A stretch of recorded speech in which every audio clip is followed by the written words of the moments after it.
Bilan, bilan 2025-2026, tournée paddle, bien entendu, et objectifs et projets perso. Euh, Mitigé, on va dire, déterminé en fait. J'ai commencé par une phase hyper déterminée, mais pas structurée. C'est comme quelqu'un qui veut préparer un marathon et qui commence à courir, mais par contre qui reste sur le même rythme. Vous savez très bien que un marathon, c'est une course de fond. On commence lentement au début, ok, pour garder son rythme de croisière. Et quand on a atteint son rythme de croisière et le deuxième souffle, c'est là qu'on passe à la troisième vitesse. Et quand on arrive proche de la fin, bah, il y a la quatrième vitesse et si possible la cinquième vitesse. Mais pour pouvoir atteindre la cinquième vitesse, ça demande beaucoup de travail, on est bien d'accord. Moi, j'ai commencé comme ça. Je suis rentré dans le paddle pour la première fois de ma vie en mars-avril 2025 par passion avec Yann, mon business partner, resté à Dubaï. Mon ref, clairement, parce que j'ai commencé avec lui, je jouais que avec lui, pratiquement tous les jours, des fois. Je lui ai mis une belle rouste, hein, ça s'est fini en 17-4 ou 17-5. 17 victoires et 5 défaites pour et 5 victoires pour lui. Euh, Et donc, ouais, donc quand je regarde bien, on a fait deux, trois tournois ensemble, dont un où on a perdu vénère. Je me suis pris des roustes, ouais, donc on va dire de mars à juin, non, allez, de mars, non, de mars à mai, clairement, c'était du n'importe quoi. J'ai commencé à jouer et c'était que des one-to-one. Faut se dire aussi une chose, c'était que des one-to-one. Des one-à-one, on faisait. Sur le grand terrain, 45 degrés, mettez-vous le contexte, surpoids, etc., perte de poids. Et là, j'ai commencé en fait à me rendre un peu plus sérieux, à me mettre dedans, à mettre de la data dedans. Et j'ai commencé à faire des entraînements tout seul. J'ai commencé à faire des va-et-vient, des sprints de fond, des test Cooper. Euh, j'ai commencé à apprendre à travailler ma précision. Donc, taper tout seul sur la glace, etc., etc., etc. J'ai commencé à avoir une belle aisance et une super précision. Et à partir de là, j'ai commencé à taper dessus, à jouer que à fond dessus sur ma précision et sur mes services surtout. Donc, et bah, malheureusement, en fait, c'était pas les bonnes méthodes. Certes, je gagnais, etc. Je gagnais tout le temps, mais c'était pas les bonnes méthodes. Je jouais comme un tennisman. Alors que le paddle, il n'y a rien qui se fait avec la force et la puissance. Faut juste bien centrer le shoot avec la raquette. Donc il n'y a pas de puissance, c'est juste un paf, tu vois, et ça part. Tu vois. Donc quand je suis arrivé réellement, mon niveau paddle, il est rentré seulement à partir de septembre. Faut se dire les choses. Clairement, à partir de septembre, lorsque je suis arrivé ici, bah forcément, je me suis mis dans le bain. J'ai commencé à faire des 2 contre 2. J'en ai fait avec Yann, mais vu qu'on avait l'habitude de faire des one-to-one, on n'avait pas l'habitude de jouer ensemble. Donc c'était cata. Et là, bah, première fois que j'ai joué, le mec, je me souviens, il m'a vu 2, 3 jours après, il m'a même pas serré la main, tellement il était vénère, je lui avais niqué sa partie. Et c'est bien, moi j'ai besoin de vivre des trucs comme ça parce que ça me permet de revenir à la charge. Je suis revenu à la charge, donc j'ai bossé comme un malade, j'y allais tout le temps. Et là, je commence à progresser, je faisais des Americanos, les gars, avec des levels low. Je progressais pas, mais j'apprenais en fait le rythme de la compétition, de vite jouer sur le moment même. Vous savez, des fois au paddle, on est assez stratégique. Il y a des temps forts, il y a des temps faibles. Savoir gérer les temps faibles, parce que ça peut être l'avalanche, et tu prends ton 6, tu perds le 7, 6-1, 6-0. Donc il faut savoir gérer en fait ces temps faibles. Et dans les Americanos, et ben en fait, ça t'apprend à être tout le temps à 100%. J'ai appris de ça et par la suite, j'ai commencé à sortir, j'ai commencé à me fixer des objectifs sur le rating, sur la note de ton niveau. Et j'ai commencé à me dire, ok, il faut que j'atteigne un minimum de 3. Voilà. Donc j'ai vu que ça se rapprochait vite. Et je me suis dit, il faut que j'atteigne un minimum de 3,50. Parce que 3,50, c'est vraiment le niveau intermédiaire avancé. Pour maintenant, c'était 3,6, 3,60. Donc je suis passé. J'ai visé 3,60. Tout s'est très très bien passé, une progression superbe, mais il y avait quand même un petit hic. Je jouais avec la main droite alors que je suis gaucher. J'avais un petit problème à l'épaule gauche et j'avais le coude qui craquait. Donc, bah, je me suis poussé à jouer avec la main droite. Erreur fatale. Parce que au jour d'aujourd'hui, je veux repasser sur ma main gauche. Mais mon cerveau, il est tellement habitué à ce que je joue avec la main droite. Donc, c'est une mécanique qui fait que je vais devoir me forcer avec la main gauche. Je vais être nul parce que je n'ai pas ces automatismes que j'ai réussi à avoir au paddle vu que je rentrais dans le paddle. Ça, c'est compliqué, hein, vraiment. Mais voilà, donc il va falloir y passer. Et après, bah, décembre, Kuala Lumpur, je pars jouer, je fais des classes, des leçons là-bas. Et l'après-midi, je compte des personnes qui ont un niveau assez élevé. Mon cerveau, il est tout le temps, tu vois, en cognition tout le temps, tout le temps, tout le temps, tout le temps, tout le temps. Malheureusement, je dormais tard, 5 heures du matin, et je jouais le matin. Donc en fait, j'ai fait un burn-out physique. En réalité, j'ai fait un post viral, sachant que là-haut, humidité max. Donc si j'ai l'habitude de boire 2 litres par jour, il fallait que je boive 5-6 litres par jour, vu que je jouais en même temps. Et je possède le soir. Et bah, tout s'est bien passé tout le séjour. Le dernier jour, paf, je fais une fièvre de fou. Sportif, vous connaissez quand on fait des fièvres. Après avoir joué, on dort, on boit de l'eau, on dort, le lendemain, paf, c'est terminé. C'est ce qui s'est passé. Ce jour-là, je rentre au Vietnam. Parce que je suis rentré au Vietnam, bah mon corps il a lâché. Hein. Mon corps il a lâché. Je suis rentré le 15 décembre. Depuis ce jour-là, je n'ai plus joué au paddle. Moi qui étais monté à 3,6 dans la note, et qui avait un temps presque à niveau 4 lorsque je suis parti à Kuala Lumpur parce que j'avais vraiment mis beaucoup, beaucoup d'énergie pour progresser. Et j'y étais presque. Pour revenir ici, pouvoir commencer le VPA Tour 2026, qui devait se jouer, mon premier tournoi devait être le 18 janvier, je crois, du 16 au 18 janvier. Bah, malheureusement, ce week-end-là qui arrive, là, bah, c'est mort. C'est mort, je n'ai plus joué depuis le 15, je n'ai plus couru depuis le 15 décembre. On est aujourd'hui le 12 janvier. Mais c'est pour ma santé, donc je pouvais plus marcher. Je n'avais plus d'appétit pendant une semaine. Mes reins étaient totalement vidés d'eau. Euh, donc voilà, j'ai dû faire une vraie pause. J'ai dû me apprendre à me réalimenter. Je pouvais plus monter les escaliers. J'avais plus de cardio. Il suffisait que je fasse des grands gestes, j'avais l'impression que j'allais faire une crise cardiaque. C'était vraiment, vraiment compliqué. Mais j'ai envie de vous dire, toutes ces épreuves-là sont bonnes à vivre. Parce que ça nous fait prendre conscience des choses. Ah, moi, quand je pouvais plus marcher pendant une semaine, que j'étais cloîtré au lit, j'ai vraiment pris plénitude et conscience de ce que c'est de marcher. De ce que c'est de pouvoir courir. De ce que c'est de pouvoir jouer, pratiquer une passion presque tous les jours. Parce que moi, je m'entraînais 4-5 fois par semaine au paddle. Et là, tu te dis, putain, quelle chance. Quand je vais revenir, et bah là, je n'aurai plus d'excuses. Je suis obligé d'atteindre le 5. Mon objectif, c'est 5. Je suis à 3,60. Je me suis arrêté à 3,60 sur 7. Maintenant, là, je vais monter à 5. Je devais déjà y être. À 4 et quelques. Je devais être à 4 et quelques. Si j'aurais pas eu cette coupure-là.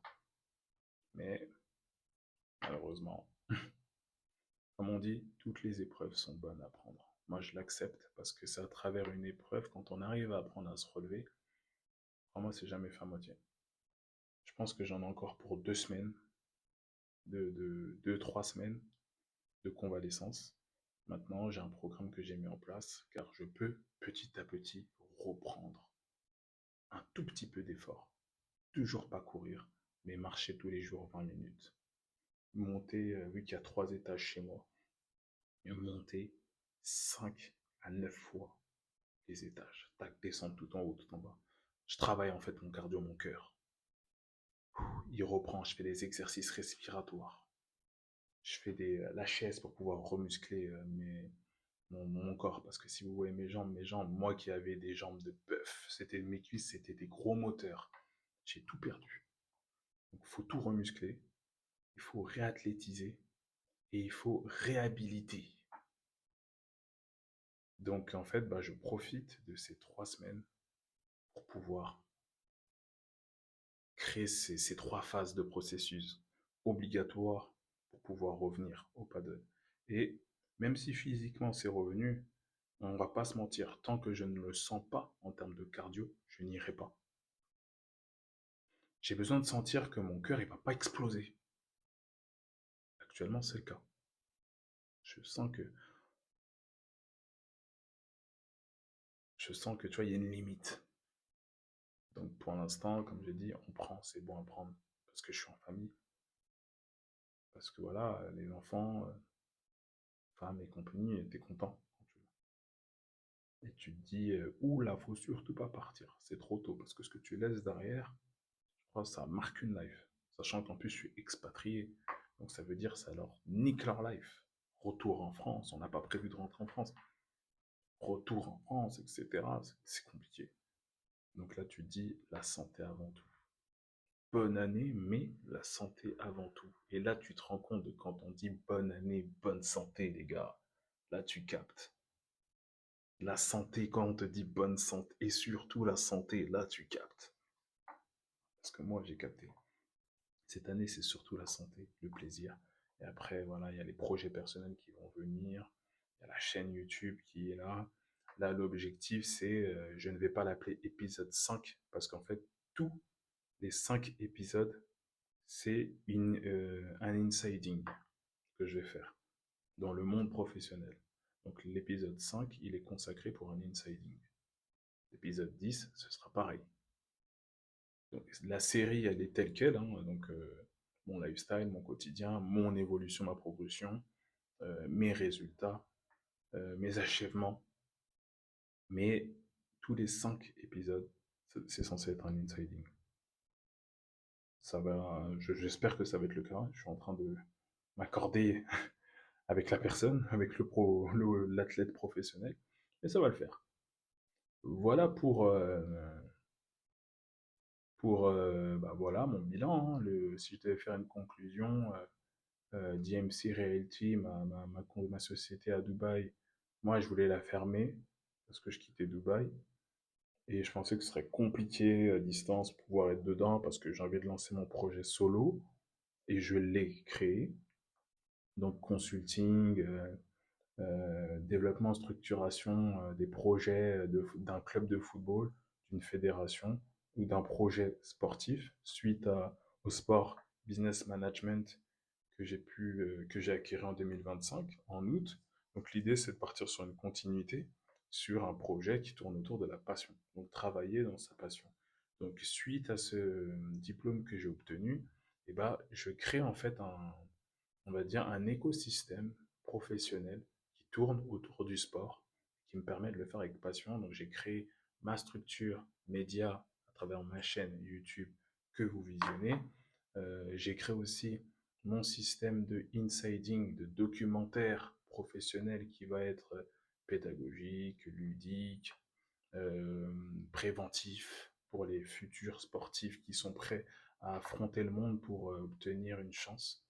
Euh, avec tout ce que j'ai pu voir, Dubaï et compagnie, Dubaï, j'ai vu les bas-fonds du football et c'est pas beau à voir. Je vous dis la vérité, c'est pas beau à voir. Vietnam, à travers l'insiding que je vais vivre, je vais en apprendre plus sur la personne, sur ses difficultés, sur les barrières qu'il faut, les obstacles, comment les enjamber, et on fera quelque chose de préventif pour pouvoir mettre en garde la future génération de baroudeurs, de débrouillards qui partent chercher leur chance partout dans le monde, car on est au Vietnam quand même. Et donc voilà, j'en dis pas plus, mais c'est déjà pas mal. Et bah, J3, hein, Grand, Great, on dit Chasing Greatness, Green Crow Game, J3, J3. Le but, c'est vraiment de mettre en avant toute cette appétence, cette passion du sport. Pas que le foot ou le paddle, mais le sport. J'ai mis en place des programmes, des business models, des business plans, des roadmaps, parce que je fais aussi du conseil de joueurs. Je suis tourné sur la performance, le développement, la structuration de clubs, de sélections ou de tout ce qui tourne autour du sport. Donc bien entendu, je me dois d'avoir des plans de développement, d'évolution, et il faut des cobayes. Et bah, c'est moi-même le cobaye à travers le paddle. J'utilise tout le programme que j'ai mis en place pour l'évolution d'un jeune, pour le faire de l'académie jusqu'à l'équipe première. Et bah, moi-même, bah, c'est moi-même le cobaye. Je suis parti des rien avec le paddle et j'utilise en fait tous mes process, tout ce que j'ai mis en place, toutes les structures que j'ai mis en place, toute la data que j'utilise et que je mets en place pour pouvoir exceller et essayer d'atteindre ce niveau semi-professionnel au paddle. Donc mon objectif de 2026, c'est clair, net, précis, même si malheureusement je perds 3 mois. 3 mois. Parce que là, je perds un mois de convalescence. Maintenant, il va falloir revenir. Donc je rate un tournoi. Un tournoi égale à facile 100 places. Je vous mens pas. Tu t'inscris, tu joues un match, même si tu perds, tu gagnes quand même des places. Parce que moi, je pars de zéro. Donc tous les tournois sont bons à jouer. Je pense qu'il y en a 10 ou 11 à l'année. Quand tu en joues un, comme j'ai dit, bah voilà, tu gagnes déjà 100 places. Quand tu en gagnes, tu gagnes un seul match. Tu gagnes peut-être 20 à 30 places. Tu gagnes 2 matchs, bah voilà, c'est déjà pas mal, je pars de quelque chose. Mais en fait, là, en février, j'ai vu qu'il n'y avait pas de tournoi, donc il y en a en mars, donc je vais essayer de viser mars. Et ben, il faut quand même rattraper le retard que j'ai perdu quand même. Donc, est-ce que j'aurai le même niveau, sachant qu'il faut jouer maintenant avec la main gauche, avec ma vraie main, donc retrouver les automatiques, créer des automatismes, etc. Mon objectif, c'est le top 150. Au mieux, top 100, 110 à la fin 2026. Et 2027, être semi-professionnel, ouais, c'est mon objectif. C'est fou, mais il faut s'en donner. Professionnellement parlant, essayer de faire grossir mon réseau pour G3, parce que c'est quelque chose de top. C'est vraiment la passion. Quand on échange purement parlant, on se rend compte que oui, il y a de la connaissance, il y a de la passion. Il y a un réseau qui est en train de se créer. L'ossature grandit. Et quand l'ossature grandit, c'est pour obtenir une opportunité. Donc j'espère obtenir une belle opportunité, que ce soit en club, que ce soit en fédération, que ce soit en confédération. Quitte à malheureusement changer encore de pays, on le fera parce que c'est plus qu'une passion. Donc, je pars du principe que celui qui croit en ses rêves finit par les vivre. Celui qui croit en Dieu, bah, il est plus endurant, finit par être récompensé en premier ou en dernier. Mais en tout cas, tant qu'il y a la résilience, normalement, il y a toujours la récompense derrière. Donc, voilà pour le mot de la fin. J'aime bien, j'ai fait une belle rime. Donc, voilà pour mon bilan 2025 et mes objectifs 2026. Allez, prenez soin de vous. À bientôt, les gars.